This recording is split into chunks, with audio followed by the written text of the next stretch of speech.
copacetic. Or so we hope.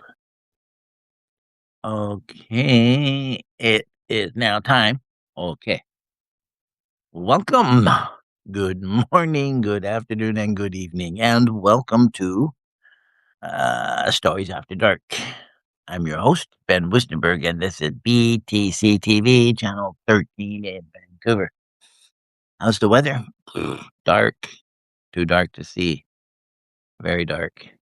And today I'm going to be reading to you from my collection. I don't have a title for it.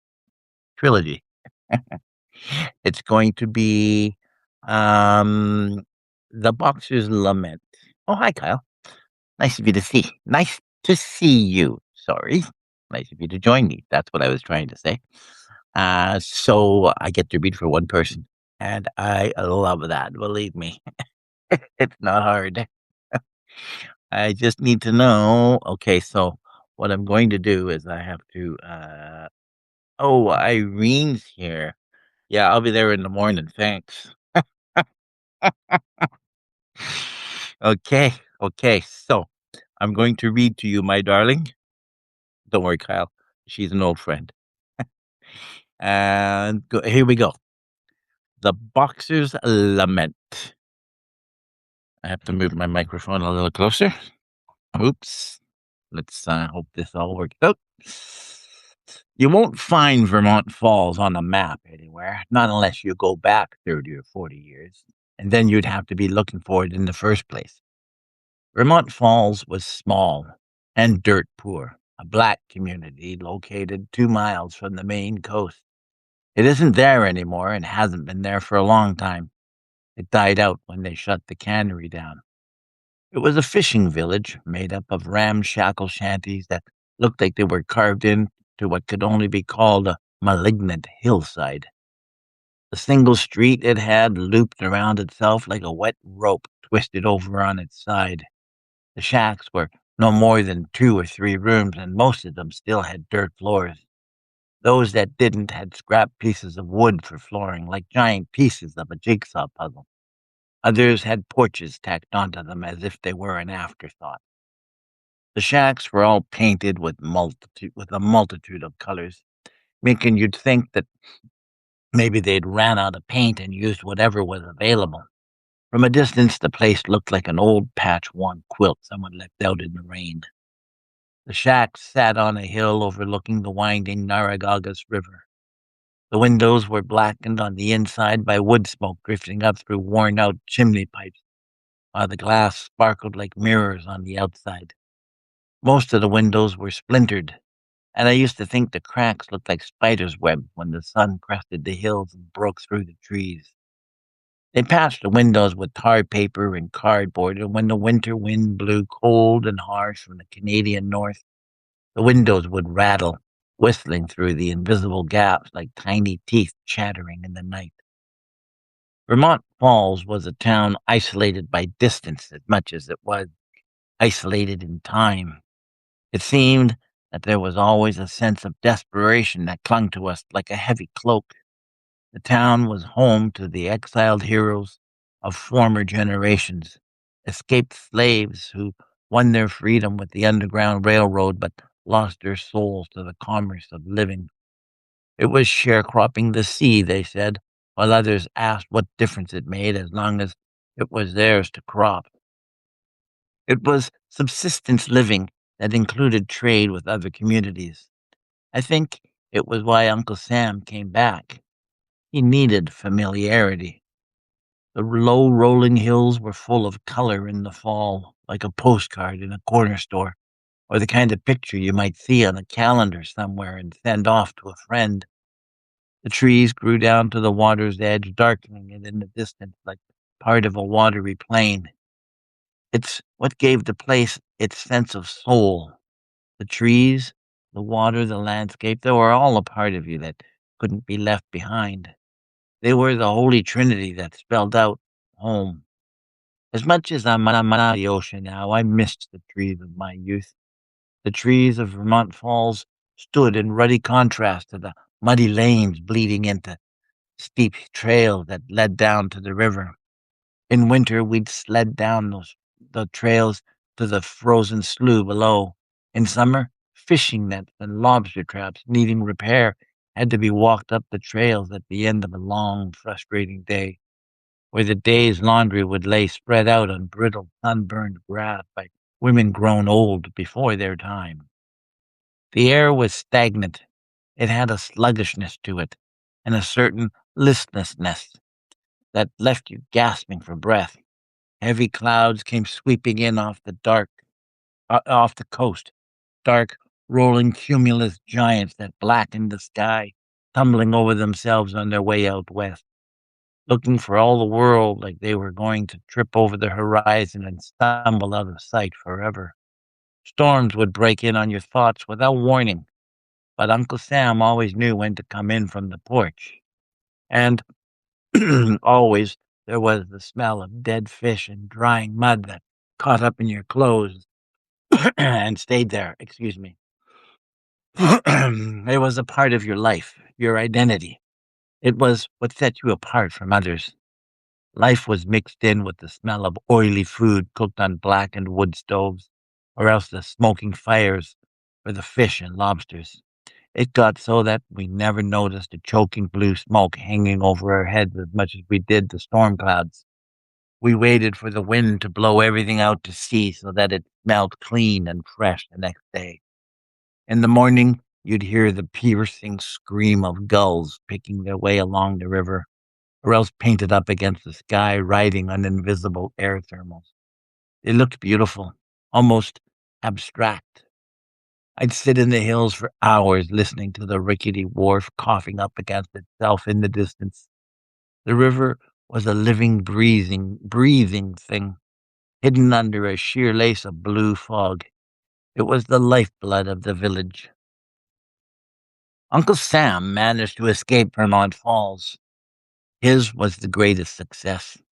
As difficult as life may have been for us during the Depression, life for Uncle Sam as a boy was almost impossible at the turn of the century.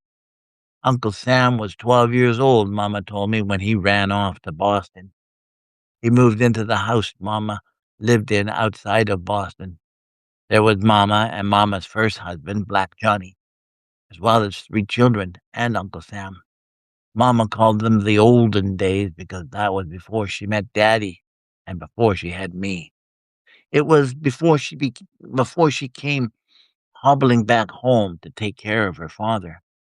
You didn't have anywhere else to go after the fire. Losing your family will leave you with a gut-wrenching pain, where feelings of guilt haunt you forever, Mama told me. I didn't think it explained why she had moved back to Vermont Falls. Uncle Sam spoke with a girlish, lisping voice. He spoke like he knew he had to convince me of everything he said.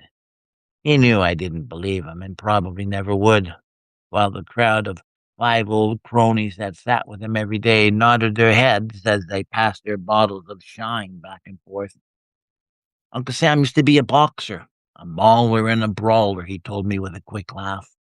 He was always quick with a laugh, his large shoulders jerking up and down under his worn-out terry cloth bathrobe, not at all in sync with the lisping voice he had.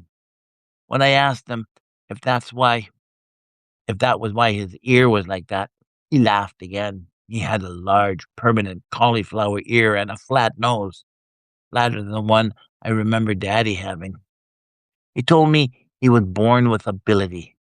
He had a combination of fast hands and lightning reflexes, as well as a cast iron jaw. He was quickly accepted by the fighting world, lauded over, and loved by legions of fans. He was respected in every corner of the world, except here in the States, he said. Here, they referred to him as the Boston Tar Baby. It's funny, in this strange new age of political correctness, they've changed his name to the Boston Terror now, as if it changes everything now that he's gone. But his portrait was on the cover of every sporting magazine in the country, and on trading cards, cigarette packages, and matchboxes, too. Sometimes he sent me inside to find the old cigar box he kept his pictures in. He'd want to show them to his cronies. He'd start handing the cards to me like he was the curator of his personal picture gallery. It was like looking at the portrait of a stranger, not the Uncle Sam I knew, but a handsome young man standing with his hands in front of him in that typical boxer's stance of the day. He'd ask me what picture it was, and I'd tell him, passing the pictures on to the old men sitting with him. There were magazine articles for me to read because, like him, the old men sitting with him couldn't read. Newspaper clippings, programs, and old ticket stubs from different fights he'd fought. There were pictures of him in London, in Paris, in Mexico City, and even Berlin. There were captioned drawings from magazines and grainy, sepia-colored photographs. Once, I found a picture of a young woman that seemed out of place and paused. I asked him who she was, and he clammed up, snatching the picture from me and hugging it to him as he rocked back and forth on his chair. I watched him staring out into nothingness, refusing to answer my question. His cronies told me to leave him alone. A man doesn't have to account for anything in his life, they told me, especially to a 9-year-old girl. I watched Uncle Sam put the picture back in the box, closing the lid tight and holding the box firmly on his lap. He reached out for the other pictures, suddenly snapping his fingers at me and telling me to give them back, hissing at me to give them back, stuffing them in the cigar box. He held the box on his lap, rocking himself back and forth in his chair again, refusing to talk to me or his cronies for the rest of the day. Uncle Sam's career spanned 24 years. He fought more than 600 fights. The first job he ever had was at a fight club, he said, sweeping the gym floor for less money than the food he ate. He told me he was drawn to the sights and sounds of the gym like a man needs air to breathe. There's something about the smell of sweat and the sound of a heavy bag, he said. He told me different stories from the ones he told his cronies, and I'd sit beside him, rolling my eyes, knowing he couldn't see me, never thinking any of it was true. He made it sound like he was unbeatable, a boy fighting men and beating them. I never knew if I could believe him half the time. Every man I've ever known has some level of exaggeration when he's talking to a child, girl or boy, it doesn't matter which, and Uncle Sam was no exception. He said he turned pro in 1902 when he was 16 years old. He started winning fights against bigger fighters. He took on all comers. He said that was his problem right from the start. He was too good. After a year, he beat Joe Gans, the lightweight champ at the time. But they said both of them weighed in at too much and the title was taken from him. He beat Gans in 15 rounds, he said, and after the decision was reversed, Gans refused to fight him again. As a welterweight, he took on Walcott and the world welterweight champ, fighting him to a draw. Barbados Joe never was as good as everyone said he was, he smiled. He took him to a draw, though, shaking his head as he thought about the fight, maybe thinking he should have won. He was always making himself sound like he should have won every fight he ever fought. In 1906, he fought Jack Johnson, the only name I was familiar with. Little Arthur, he called him. After that, he said, things changed. He gave 6 inches and 30 pounds to Johnson and took him to a decision after 15 rounds, only going down twice. He said whenever Little Arthur knocked him down, he'd get back up and stand toe-to-toe with him, giving him a good what for. He said Johnson busted him up pretty good, breaking his nose up in the first 2 rounds of the fight, but he never quit. 2 years later, Johnson beat Tommy Burns and became the world heavyweight champ. Johnson refused to give Uncle Sam or any other black fighter a title shot.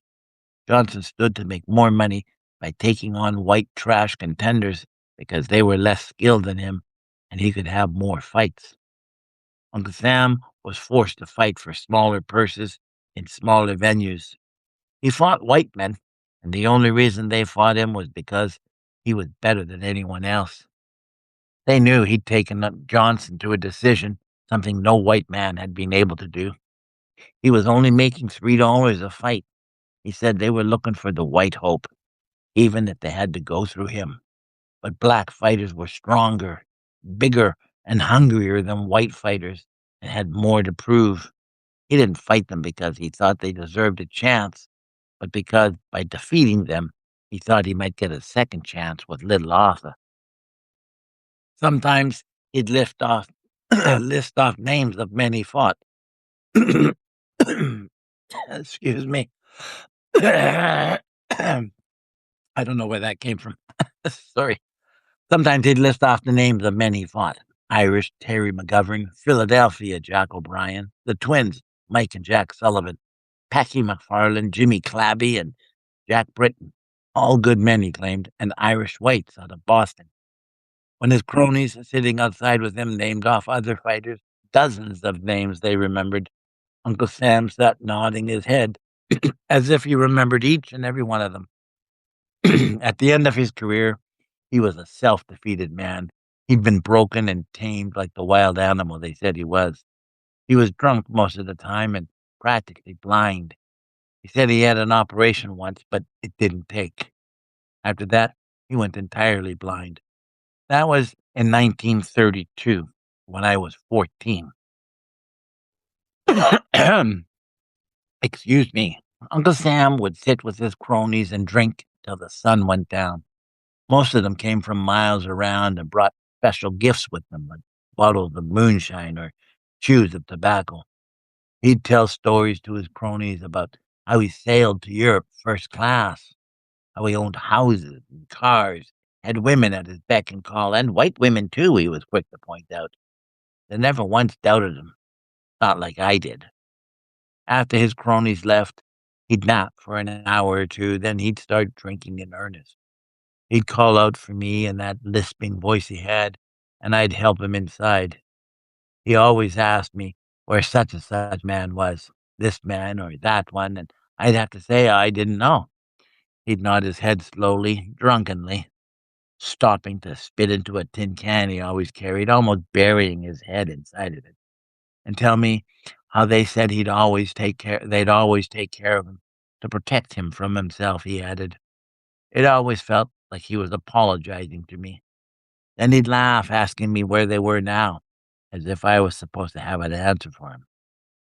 When I told him I'd protect them, he looked at me deliberately, just like he always did whenever I said that to him, focusing on my voice.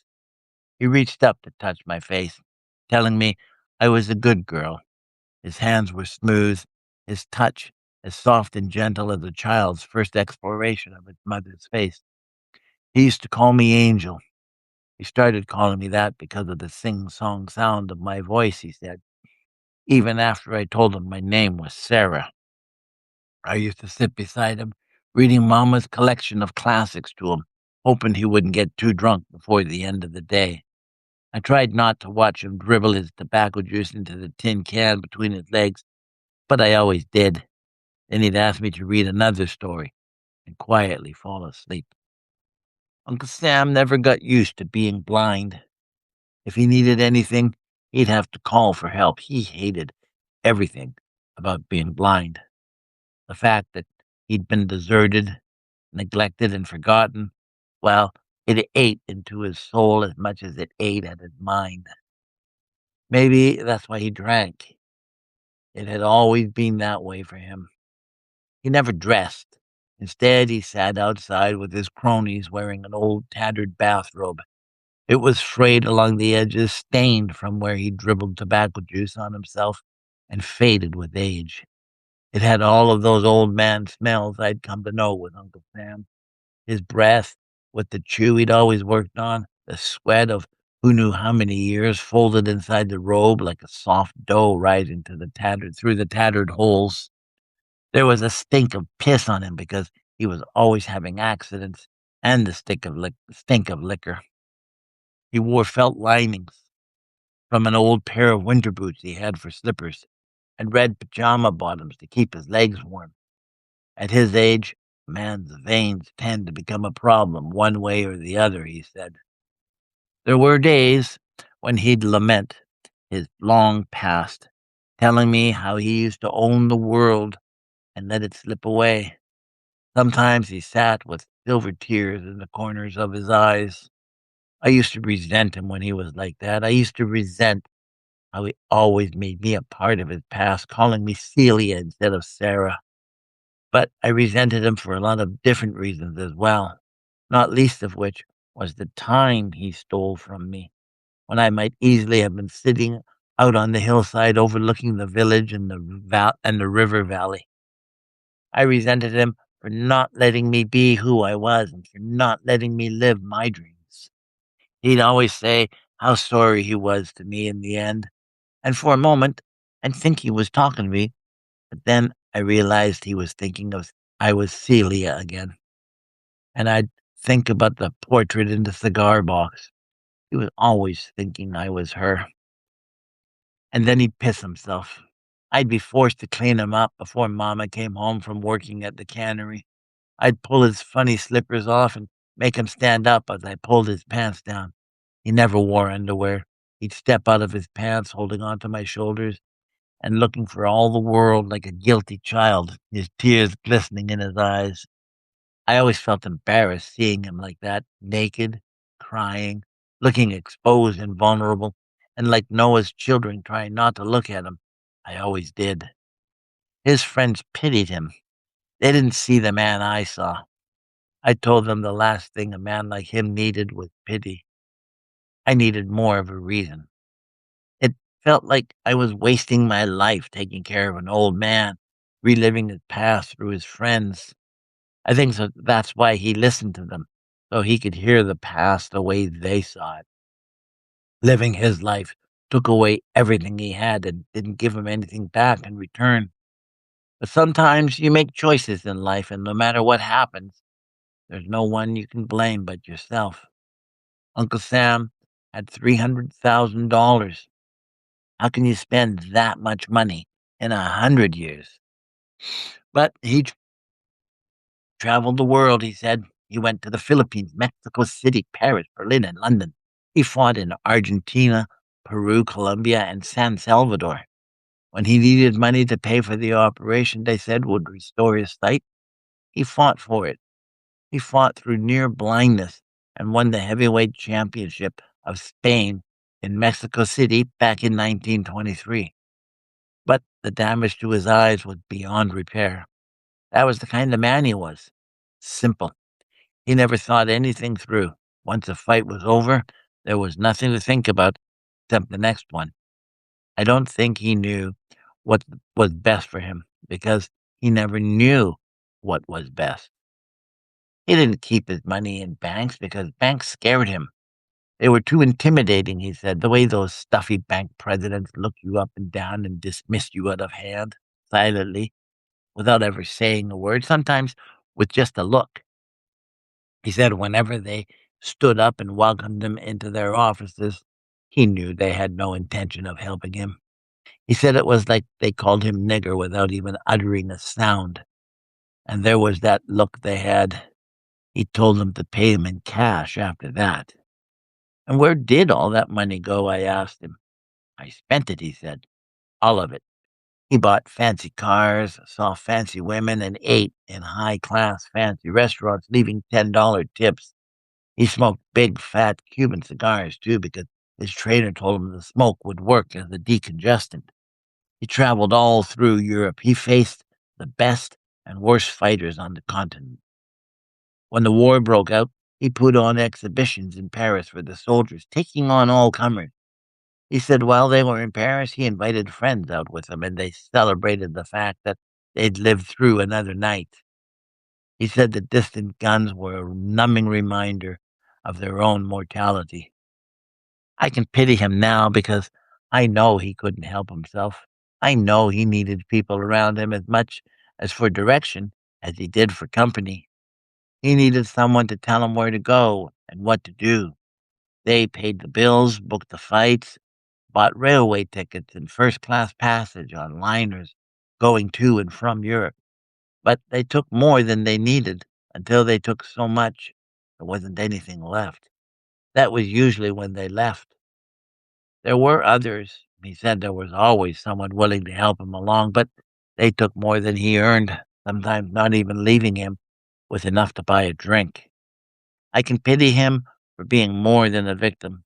He was the ultimate prize. He was everyone's brass ring.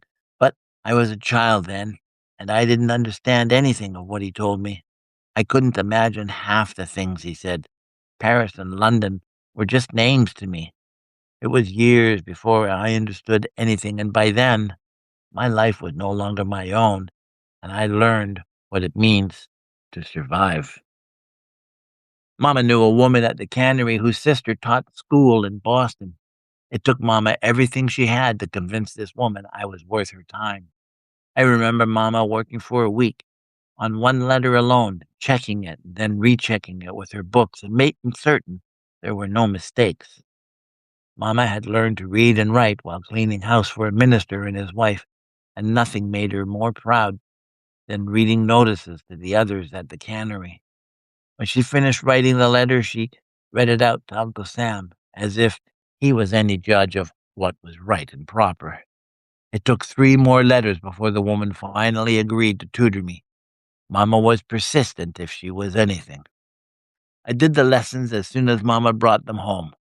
A crisp, clean package done up in brown wrapping, a week's worth at a time. I did it in 3 days. Then Mama would bring them into work and Mama's friend would deliver them to her sister. Mama said the sister lived in Boston, and the only reason she agreed to teach me was because I was Uncle Sam's niece. I remember looking at Uncle Sam sitting near the wood stove the day Mama told me. I watched him staring off into nothing. It was like he didn't even know he was there. His mind seemed like it was a million miles away, probably a lifetime lost, I thought.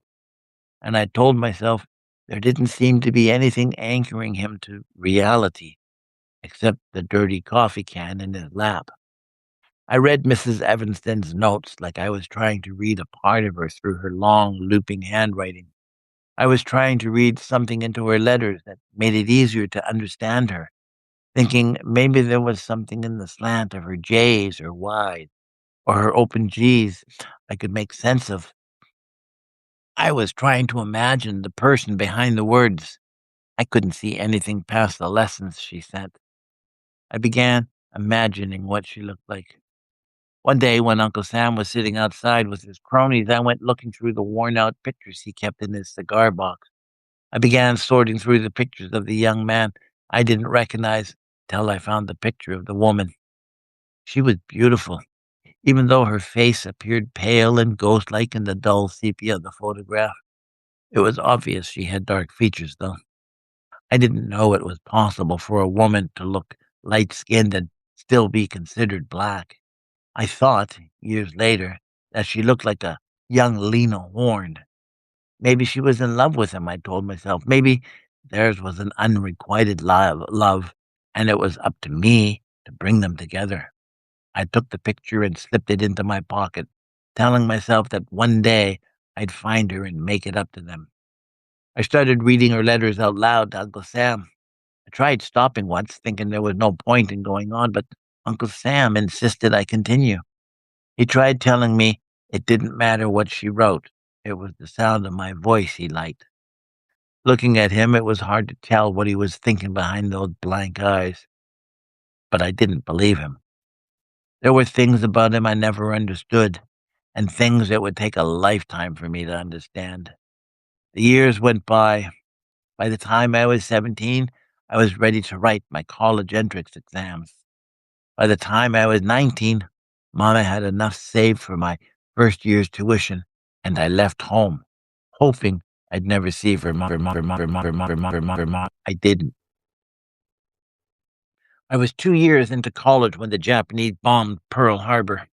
I remember the horror of the dramatic scenes as they unfolded on the movie screen in front of me. I remember, like everyone else, how I howled at the billowing clouds of dark smoke. I screamed at the sailors scurrying out of the way of airplanes spilling across the tarmac. Everything seemed so unreal and otherworldly to me that it invoked a deep sense of loathing in me and an instant hatred for all things Japanese. At that moment, I was as American as anyone else around me. and with the same inviolate sense of hatred everyone else felt. The whole theater was holding its collective breath, and there were sobs coming from behind me. I thought, did those women lose somebody, or did they just catch a final glimpse of someone they loved on screen?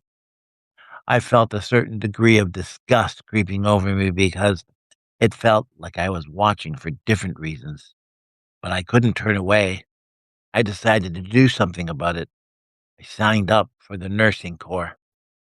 Writing home to Mama was the hardest thing I've ever had to do. It was more stressful for me than giving birth. Mama wrote to ask me what I was thinking. I had to get on with my education, she said. That was all that mattered. I was a black woman, she went on, and I'd never be accepted into that world. The war was something for white people only, and people like us weren't wanted or needed overseas. I wrote telling Mama she was wrong. This war, more than any other war in history, was the most important thing ever committed to by a nation, and it was as much a commitment of the individual as it was of the nation.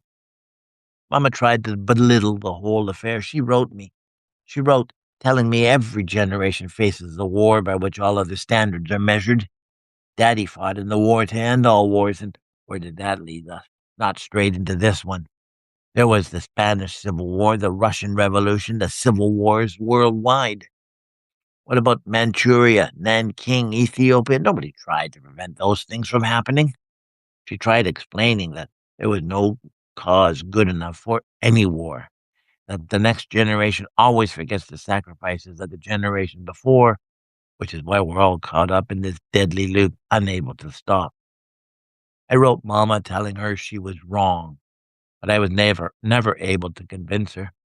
She was as set in her ways as I was in mine. I was shipped out to a tiny island near Fiji in the middle of the South Pacific. We never expected to see action sitting out there, but we wanted to do something for the cause and kept telling ourselves the big picture was more important. The island was overrun by Japanese within the first months of my arrival, and we were forced to flee. We hid, bouncing from one tiny island group to the next until we thought we outran them, or we'd just run out of war. We didn't know which came first. We were captured. I was a prisoner of war.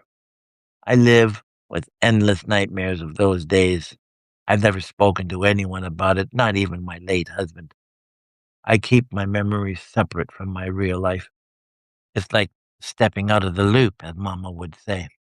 I was forced to undergo so many indignities that sometimes I find myself overcome with emotions walking along a beach or staring out at the sea, and all because of something I saw or a scent I smelled. It's gotten so that I have to gather my breath as I weep silent, dusty tears no one understands. When I finally arrived stateside, I discovered a lot of us lost more than we bargained for. There were husbands, brothers, and parents gone, sons lost, and children born. Coming home was something of a two-sided concern. On the one hand, I was grateful to be back, while on the other, I was devastated by my losses. A lot can happen to disrupt your life in 3.5 years. My loss was no different than anyone else's. Daddy disappeared, Mama was dead, and Uncle Sam was gone. I was alone for the first time in my life with no family, no friends, and no place I could call my own. After the war, there was a feeling of displacement I knew I'd gradually overcome as years went by, but I harbored feelings of despondency that swept everything aside. There was a general malaise that seemed debilitating at times, like it was sucking the energy right out of my darkened soul, and whose soul was not blackened by the sins we committed in the name of humanity. I was haunted by images echoing in my dreams like the dark uncertainty of a foggy shore, an uncertainty compounded by a sense of loss it was impossible to hide from. It haunted my sleep. It overwhelmed my judgment. It kept me in a state of anxiety that left me sweating and breathless. I felt exposed. It left me questioning my sanity. Not even the turn of fresh autumn leaves could shake the feelings of melancholy that held me. A potpourri of beautiful colors rained across the city and a sublime cascade of leaves drifting underfoot as I walked the street. I didn't see them. I walked the footpaths of Central Park and Washington Square, studying the faces of the men and women like I was looking for a sign. Maybe I was looking for someone who understood what I'd been through. I saw too many faces of people who did. I took a job in a used bookstore somewhere in the village. I lived on the third floor of a small 5-story brick walk-up, not too far from where I worked. It was a nice building, old but not too antiquated.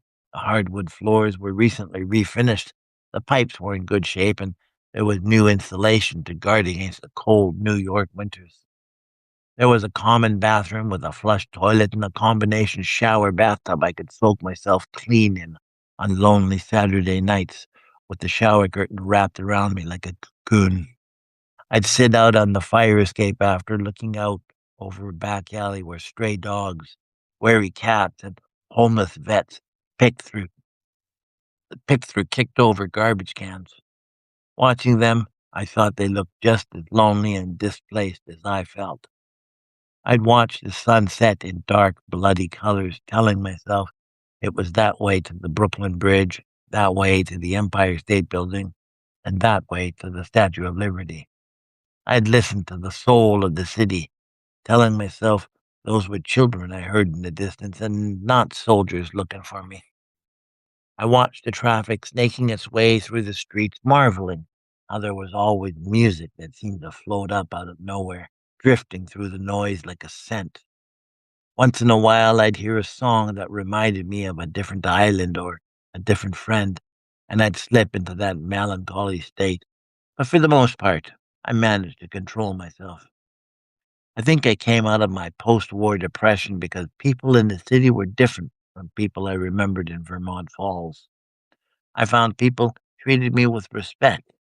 They treated me like a person. They didn't judge me by the color of my skin, the kinkiness of my hair, or the fleshy roundness of my lips. There was still a dividing line that was unspoken and unseen by people like me. I was still my father's daughter, after all, and have his strange sense of values. I'm matched by the same degree of sophistication he had, which was none. Like any other person, I learned about people and city life by looking through the emerald-colored glasses of a Dorothy lost in Oz. I've sometimes wondered if it was a conscious effort on my father's part to remain anonymous within the confines of his own life. He'd served in the Great War. He'd been to New York before he left for Europe. I've met black men since who say they were treated better in Europe than they were ever treated at home. And I've since wondered if my father didn't look at his move to Vermont Falls as a self-imposed exile. For my father, coming home from the war was a matter of trying to hide from life. Sitting with Uncle Sam and his cronies would have been a welcome relief. I suppose he could forget all about the past once he chose to live with in Uncle Sam's world. It may be that my father had his own ghosts and demons to contend with, and in trying to escape, he was looking for the surroundings of a different world. Did he go to Vermont Falls to escape from life or find it? I've often wondered what nightmare he was trying to hide from that would make him want to bury himself in a place like Vermont Falls. I came across a magazine in the bookstore I was working at, and there he was, staring out at me from the cover. Uncle Sam. He was looking youthful and strangely familiar, looking out at me from an old photograph taken near the turn of the century. I remembered the photograph. It was one of the pictures Uncle Sam had in his cigar box. I bought the magazine, stuffing it inside my purse, walking through the streets later that day with a sense of excitement. There was a light rain like mist falling, the streets glistening with a sheen reflecting the dull lights around me. I could smell the wet asphalt tickling my nose, tasting its sweetness in the back of my throat. I lay in the bathtub reading the article again, looking for a clue that might lead me to Uncle Sam and hoping there was some way for me to find him. I decided to call the magazine in the morning and ask for the writer, a man named Leahy, thinking maybe he could tell me where I might find Uncle Sam. Leahy answered the phone on the first ring, and I found myself choking on my words, wondering if this was how I was going to react once I stood face to face with Uncle Sam. I was nervous. My hands were cold and clammy, my voice sounding far away. Leahy kept asking me to speak up because he couldn't hear me. I told him who I was, and he sounded happy to hear from me. He said it was a shame about what happened to Uncle Sam, and I agreed, although in the back of my mind I was wondering what he was talking about. I didn't want to ask him. I didn't want to sound ignorant or uninformed, so I let him talk, thinking I could pick up a hint from what he was saying. I told him I'd just returned stateside last year, and though I wasn't injured, I did tell him I was having problems trying to readjust. I didn't tell him I'd been locked up in a prison camp for 3 years. He sounded kind and considerate, even obliging. There was a short pause, the kind that leaves you hanging and makes you feel uncomfortable because you don't know what to say. When he suggested we meet somewhere over drinks, I agreed and wrote down the address of a small bar on 7th Avenue he said he frequented. I asked him if 6 o'clock was a good time, and he said yes. He was a short, squat white man, not much older than me. He was polite, taking my raincoat and umbrella from me and hanging them on a chair nearby. He had a shock of white hair that looked like someone had doused him with hair dye, and it was poking out from under the black felt hat he wore. His eyebrows were light, his eyes a startling blue. He wore a rumpled suit that may have seen better days and was water spotted, while his tie was pulled loose, the top two buttons of his shirt undone. He ordered drinks for us and sat back, complaining about the weather before finally asking me how he could help. I told him about myself briefly as he asked questions about Uncle Sam, taking notes in case he wanted to do a follow-up story, I said his story led me to believe Uncle Sam was living in New York. And when I asked him if he still was, he nodded slowly. He told me he was starting a trust fund for Uncle Sam. The man had nothing, he said, shaking his head sadly. Uncle Sam wanted to move back to Boston. I'd asked him if he needed any help, but he shook his head, saying it was amazing the amount of people who still remembered Uncle Sam and wanted to help. After Jack Johnson, he said Uncle Sam was probably the most famous and well-liked black fighter in the country. I laughed, remembering how Uncle Sam told me no one liked Little Arthur, black fighter or white. I asked him where Uncle Sam was living, and he said Harlem, adding that I probably wouldn't like to see the condition he was living in. I remembered Vermont Falls and wondered how it could be worse. He wrote the address down on the back of a small business card he had inside his jacket. It was a gym on 132nd Street, then said he had to leave. It was fight night at the Gardens, he explained, and he had to do a write-up on a new upcoming fighter named Marciano. Harlem, in the late 40s, was far removed from what it is today. I may be old, but I'm not naive enough to think it wasn't the same on the street corners then as that it is today. Used to come alive at night, as my late husband used to say, and it was the heartbeat of the city, the very essence of the soul. White people used to drive in from the city for a night of entertainment back then. Not as many as there were 20 years before that, but they came out all the same. It was because Harlem was a cultural mecca where blues and jazz and the big band sounds of Count Basie and Duke Ellington used to filter through the night. It was a far cry from the Harlem Renaissance of my daddy's day, but there was Louis Armstrong and Ella, Sarah Vaughan and Billie Holiday. There was Charlie Parker and Dizzy too, just to name a few. I was never a big proponent of jazz or Mississippi Delta blues like my husband was, or my two oldest sons, so there was never any urgency for me to make my way down to the main stem, which was what they used to call 125th Street back then. To me, and people like me, Harlem was Niggertown. It was Chinatown where the Chinese lived, Little India, Little Italy for the Italians, and Spanish Harlem for the part of town where the Puerto Ricans lived. It was just a name they used to call it. I knew all about its history, George Washington and the Battle of Harlem Heights, how it used to be plush farmland and as little as 50 years ago. Harlem was a fashionable district once, with summer homes for the rich and semi-rich who wanted to get away from the city. With the financial panic of the late 1890s, property owners decided that renting their homes to blacks filing into the city after the Civil War was the easiest way to avoid ruin, especially for those living along Lenox Avenue. By the end of the First World War, everyone was calling it Niggertown. They said they needed one place where they could keep the blacks, and as the area grew, the surrounding neighborhoods did what they could to keep the area isolated. The homes that were once the pride of the rich were turned into apartment buildings, but the overcrowding was never addressed. They simply left the blacks alone and promptly forgot about them, hoping that if they ignored them, the problem would go away. I never liked Harlem as much as my husband did. I liked the village.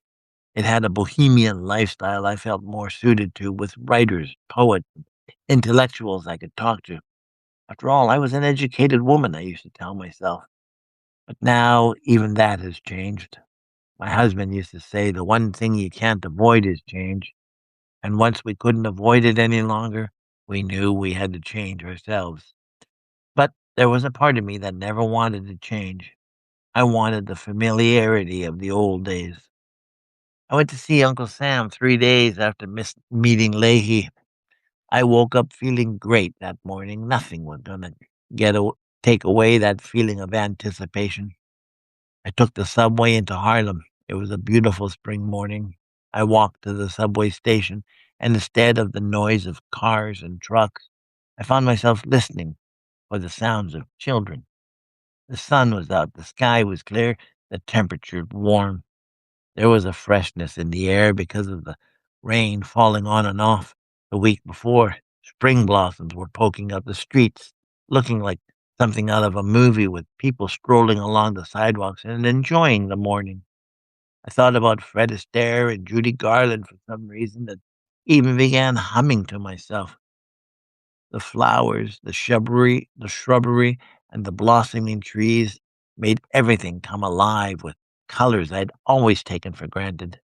After a few days of rain and dreary clouds, you notice things like that and begin to appreciate them anew. New York really was a beautiful city then, and still is, for something as large as it is. On the subway, I noticed differences gradually, eventually becoming aware that I was in the middle of it.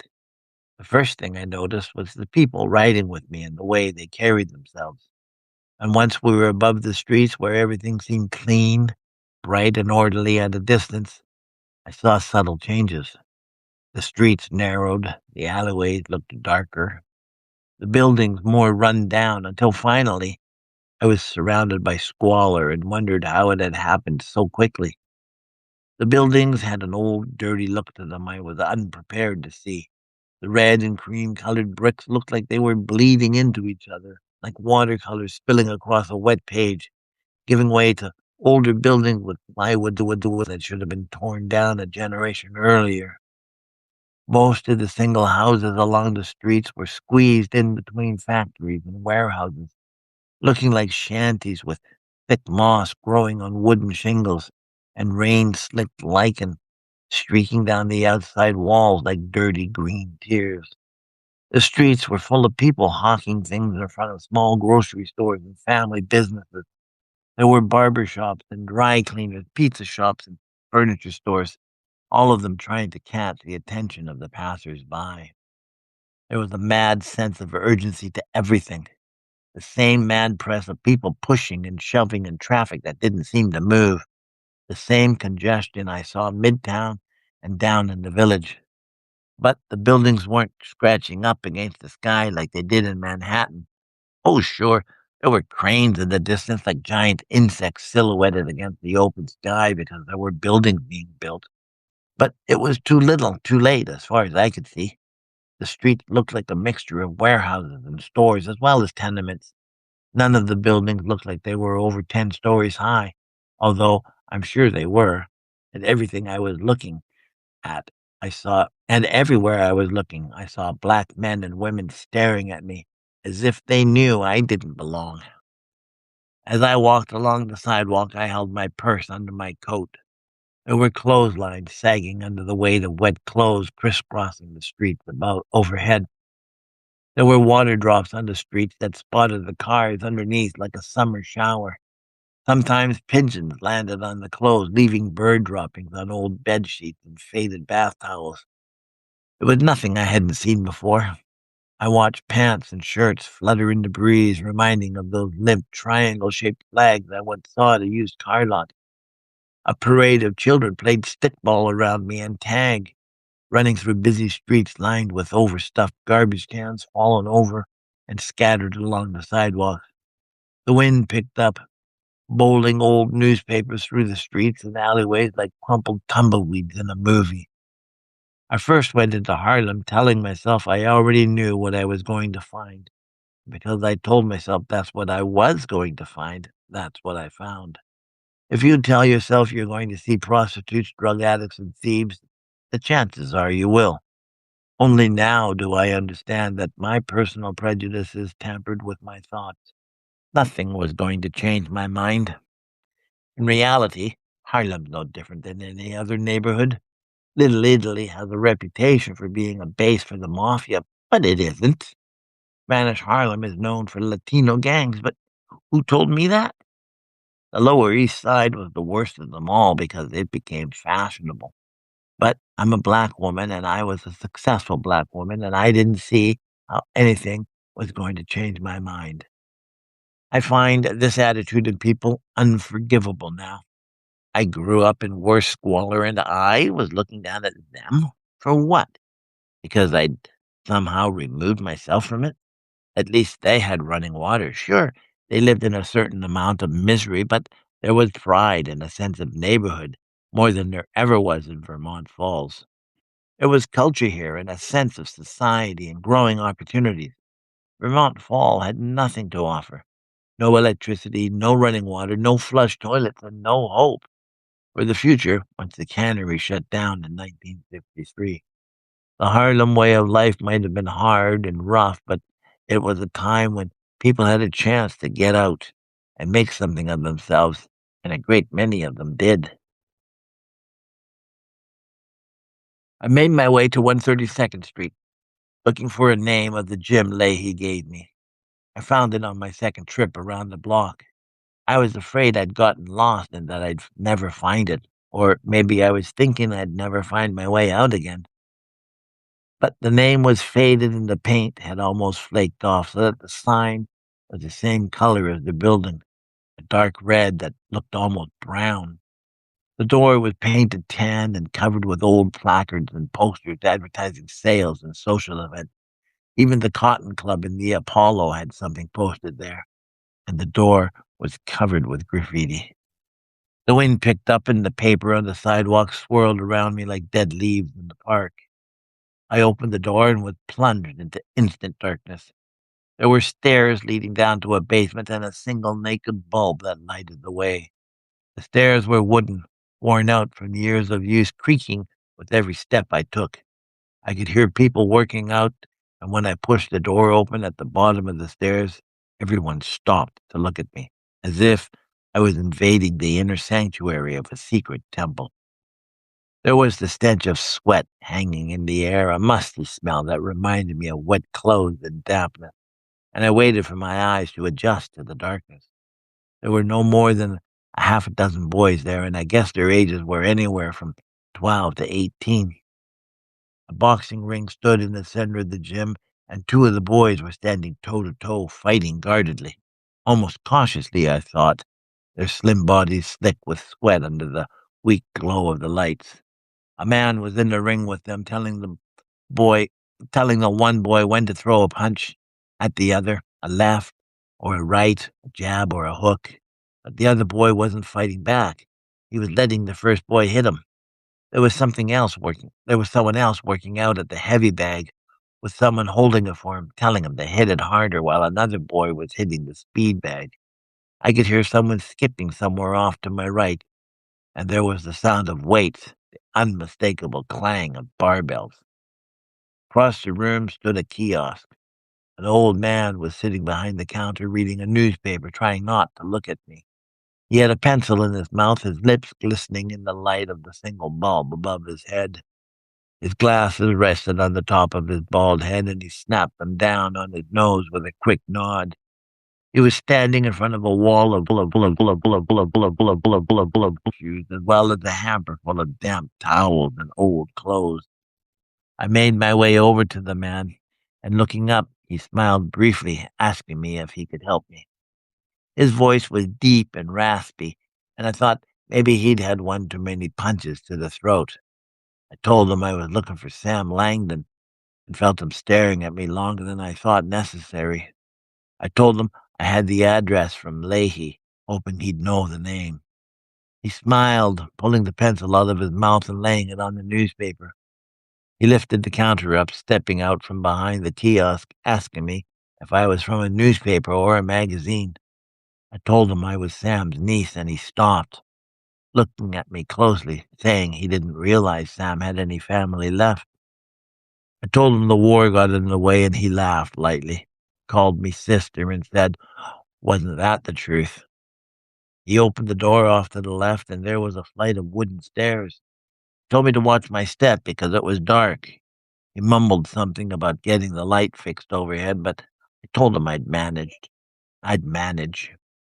He limped up the stairs with an effort, pulling himself up each step with a struggle, using the banister on our right-hand side. We climbed up the 3 flights of stairs before he unbolted a door opening onto a thinly carpeted floor. He asked me if I was from around here, or if I still lived in Boston. He asked me if I knew the old lady. I told him I lived in the village now, and all the while wondering who the old lady might be. He led me down the hall, knocking on a door at the end. I heard Uncle Sam's unmistakable voice. The old man opened the door for me and smiled as I stepped inside. He closed it behind me quietly. It was a small room, crowded with old, worn-out furniture. It was dark inside. I immediately reached for the light switch I assumed would be near the door. It didn't work. Uncle Sam turned on the lamp that stood on the small table beside the chair he was in.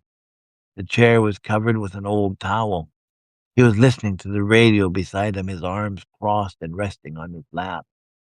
He was wearing green-tinted glasses, the kind a woman might wear, and the same terry cloth bathrobe I remember from the Vermont Falls. He had the same felt lining insoles for slippers, and I could see he still wore pajama pants underneath. The room smelled of old sweat and dampness, along with the unmistakable odor of stale piss and alcohol. When he asked me who I was, I realized I hadn't said anything yet. When I said hello, the creases of his face stretched into a limping smile, and his eyebrows went up in surprise. He forced himself up slowly, and with an effort, too, I noticed, and I stepped toward him, wrapping my arms around him. He buried his face into my shoulder, closed his arms around me, and held me tight. I could feel tears coming to his eyes, stinging them, and I could feel tears coming to my eyes, stinging them, and I knew he was crying too because I could feel the sobs shaking his huge body. When he finally let me go, he felt for his chair and sat down again, reaching over to turn the radio off. He called me his angel, just like he always did, telling me to pull up a chair close so he could see me. When I did, he reached his hands out and ran them along my face, feeling my eyes, my mouth, my nose, and even my ears, like he did all those times when I was a young girl. He ran his fingers over my hair and along my jawline, caressing my chin and telling me that I'd grown up to be a beautiful young woman. He'd aged horribly since the last time I'd seen him. His body was bloated and stuffed like a Christmas turkey. I looked at the permanent cauliflower ear he had, a grotesque thing that looked almost black as if it was twisted all inside itself. And then there was his flat, beaten nose, which looked like a small child's shoe sitting in the middle of his face. I thought how the rest of his face seemed to sag around itself. The corners of his limping smile slipped downwards, giving him a seriousness I'd never seen before. He reminded me of a wax sculpture that had melted all over itself because it was left out in the sun for too long. Those fine wrinkles he once had were deep creases now, and his furrowed brow seemed to shine in the soft light coming from the lamp beside him. There were scars on his face I hadn't noticed before, thin lines that tracked around his eyes and along his cheekbones. His hair was almost all gray now, his hairline receding like a muddy tide. I asked him to tell me what happened to Mama. He grew silent, his tears gathering in the corners of his eyes. I watched him as he pulled his glasses off slowly, carefully, wiping his eyes deliberately. I felt awkward and tried not to let my emotions get the better of me, but I knew it was no use. I wanted to tell him that it was just as difficult for me, but I think he already knew that. He shook his head slowly, and for a fleeting moment, I thought he was saying no. He didn't want to talk about it. I thought my heart would burst. He was the only one who could tell me what happened. He put his glasses back on at last and said he was sorry, but it was better to hear it from him. He told me he'd been playing the same words over and over again in his mind, maybe 1,000 different times in 1,000 different ways, wondering how he was going to tell me. When I didn't come back after the war, though, he thought I really was dead and told me a part of him died with my memory after he finally accepted it. I tried to explain what happened during the years I was away, grousing over the fact that as best I could, telling him that after he left Vermont Falls, I had no way of knowing where he'd gone. He waved it off like it was unimportant, as if anything about him was unimportant. He laughed lightly and told me Mama used to sit outside watching the sun go down every night, praying for my safety. He'd taken to the bottle heavily after I left, he said, and was more of a burden than a comfort to her. He said he regretted that more than anything else. I think he was regretting a lot of things. He said he was sorry for all the hardship he'd put me through when I was a kid, but he said it as an afterthought, then reached a hand out to me and touched my knee. He remembered how Mama was depressed after Black Johnny and the kids died, and said she seemed to come out of life again when I was born. She was more like the woman he knew in Boston after I was born. I was born late in her life, you see. She was well past 40 when I was born, and she considered me something of a second chance. A miracle baby, he grinned. I was someone she could be proud of. I could read and write. I was the first one in the family to have a real education. From slave to college graduate in 3 generations, he smiled. It was something to be proud of, he added. I told him I never graduated, but I was thinking of going back to college on the GI Bill. She used to get her mail sent to the cannery, he went on. She read my letters to him, and he could hear the pride in her voice as she read them out loud. She was afraid for me, and she used to follow the war in the South Pacific through old newspapers she found, and by listening to the radio at the cannery. When the letter came saying I was reported missing, they told him that her heart burst. Just like that, he added with a snap. She collapsed on the ground right there, they told him, as soon as she'd read it. She was lying on the floor covered in fish guts and scales, he said, and when they picked her up and put her onto a table, she was already dead. They told him that she was still clutching the letter in her fist, that they had to pry her fingers apart to see what she was reading. If she died of anything, he said, died of a broken heart.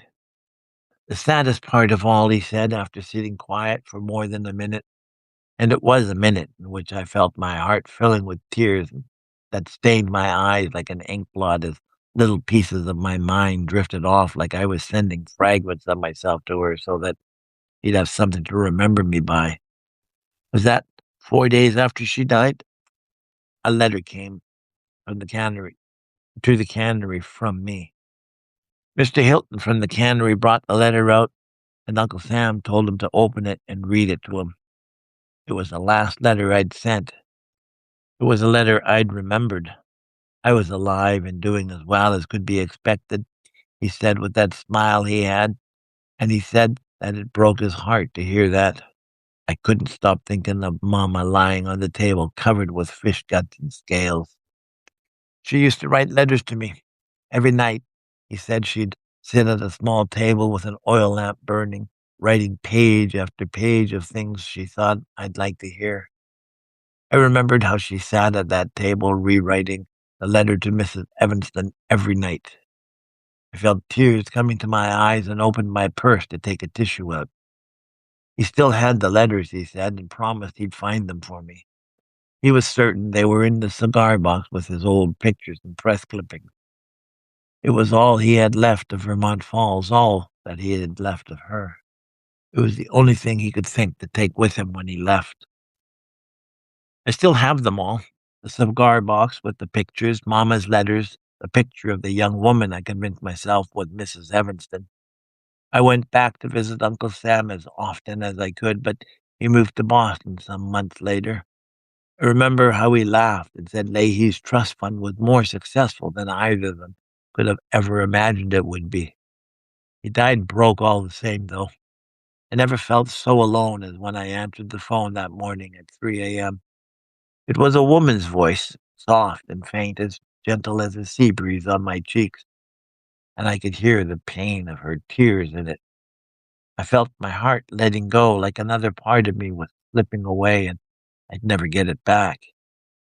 I'd given away so many pieces of myself by then, I thought I had nothing left to give. She called me dear, told me that he loved me, and that I was always in his thoughts. I thanked her and hung up the phone. I went to the funeral with Leahy. He said he was putting his pen and pad away for the day. He was going out of respect for a man who was the greatest fighter pound for pound that ever lived. I thought it was a bold statement for anyone to make, considering all the stories I'd heard from Uncle Sam and his cronies when I was a kid, I mean. But I hadn't really believed in Uncle Sam back then, did I? Not like Leahy and everyone else who never even had the chance to know him. I wonder why we never think of things like that until after, when it's too late. It took a man like Leahy to convince me that Uncle Sam really was as good as he said he was. He believed in himself, he believed in Mama, and he believed in me long before I even knew about believing in myself. It's just one more thing I try to sleep with. Before they buried him, though, before that first shovelful of dirt was tossed onto his grave, I took out the small picture I had in my purse, the picture I'd stolen from him all those years ago, and looked at it one last time. It was worn out, bent and torn, and it was a woman I never knew, but always thought, of as his one true love. I carried the picture with me through all the days of my youth, through the hell of war and back again, looking after it like it was a sacred talisman. I placed it inside the coffin, thinking if he'd want to take anything with him, it would be her. When Leahy asked me later who she was, I said it was just one more memory for Uncle Sam to take with him. There you go, How do you like it? How'd you like it? Are you still there? Oh, look at we have company. I have 4 people. That's not bad. I'm sorry, but I'm finished my story. How was it? Send me a heart, That's that little thingy down there. You go like that, and a heart comes up. You see it? Okay, I tried. So, anyways, that wasn't too bad. That was an hour's reading. That's 11,000 something, 11,000 words. One of my shorter stories. I wrote that story I wrote that. I don't even know when I wrote it. I was still working. Oh, good. There you go.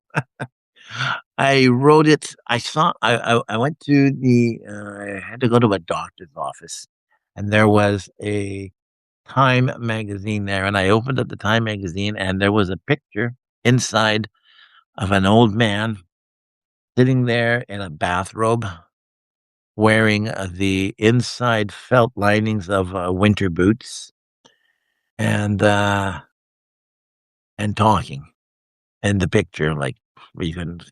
And his name was Sam Langdon, and he was a real person. He was a real boxer, and he was an amazing boxer. And I looked at it, and it's just that this story started to come started to come out of nowhere. I don't know.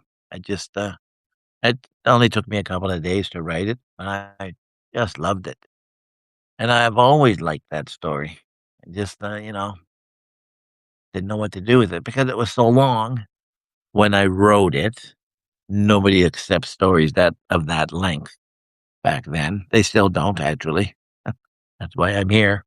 'Cause I don't have to worry about the size of anything anymore. I just keep writing until I feel like I have to stop. So yeah, I just fell in love with that story. Just all the characters, all the all the all the love. Is that the word for it? Love. Yeah. I just I love that story. So there you are. So that's going to be part of my collection trilogy. The Like, what do they call it? The African nope, the American Tales or something like that. Let me go and see. Watch this. Oh, you can't see. Back here. That's book trilogy. And this is called This Realm, This England.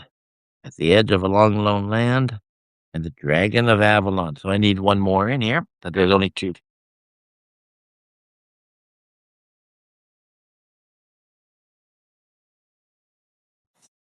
This one is the African Songbook. Beyond the Pale and the African Songbook, A Tragedy in Five Acts. In fact, I just read Beyond the Pale last week. The African Songbook was the first one that I wrote, and this one only has two stories, but I'm writing another one, and I'll be doing that one after I finish the one that I'm working on now. And that one is going to be, I don't know if I even want to say it. It's going to be called 100 Days, and I think it has, I don't quote me. Gotta fix my hair. I think it's going to take place in the Rwandan genocide, just because just because I want to. Let me see. So I have all these books here.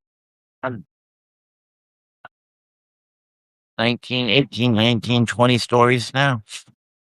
This one, the American Tales with Business of Consequence. I just read that last week. So yeah, I'm running out, aren't I? This is African Tales 2. This is how we end our day. This is the one that comes in. The Boxer's Lament. And at night we paint the stars. I think we'll be reading that one next week. That's the short one, I think. Guide that, I think. That's only 32 pages. 32 pages about a nut bar woman. Oops, 33 pages. Yeah, yeah, we'll read that one next. Just put that off to the side over there. Thank you very much. And put these ones away. So these books, let's see, these stories, when I get to have my what do you call those? Paid, my paid people. When the people want to help me, I'm going to take every one of these books. So I'm going to take every one of those books, and I'm going to take them into the print shop. I have a print shop around the corner. Did you know that, Irene? There's a print shop around the corner. I'm gonna take it there, and I'm gonna have the guy make them into books. Books. And each book will be called Trilogy. Each book will be a different color. The African Songbook is obviously going to be black with gold lettering, like you see this. So it'll have gold embossed lettering like that. My name down on the bottom, and that's it. Then you. American Tales 1, like that. And then and that's what my goal is. And then when that happens, then the people that are subscribed and paid up, because it's going to cost me money to do this, obviously. They just send me a what do you call those, postcard. You send a postcard to me from the city that you're in, because I want to collect postcards with that. I get a scrapbook, put everybody's name, everybody's picture on there with their name, and their address will be on the back. I send you the book. Every book that I publish, hopefully I can do 2 or 3 in the year, hopefully. And hopefully I can write 3 or 4 in a year, 3 or 4 stories in a year. And by the time I finish, when I'm in my 80s, when I'm pretty well dead and gone, I guess, I don't know, when I'm 85 and out, I will have approximately 75 stories. So that's 25 books that I can have, volumes of books. And all these people that are becoming my paid subscribers are all going to have collector's items, but no, nobody seems to want to put in for it. So there you go. So that ain't happening apparently, unless I can get myself some sort of what do they call them? Not a mentor. Well, you could call it a mentor. The kind of guy that a patron. That's the one. Or maybe I should go on Patreon. Well, I got to think of a way in which I can get money, and that I can make these books, because I want to make it happen. And then basically, I need 120 people sign up for the year, $33, $30, whatever it is, which is I pissed more up against the wall on a Saturday night drinking. Did I just say that out loud, Irene? I guess I did. It's so well behaved. If anybody knows it, it's you. Yeah. So that's my hope, my plan, and we'll see how that works out. So, anyways, I have to I have to go to bed now, because apparently I'm going to I'm going to Irene's tomorrow to move furniture, I think. I don't know, something like that. All that hard work.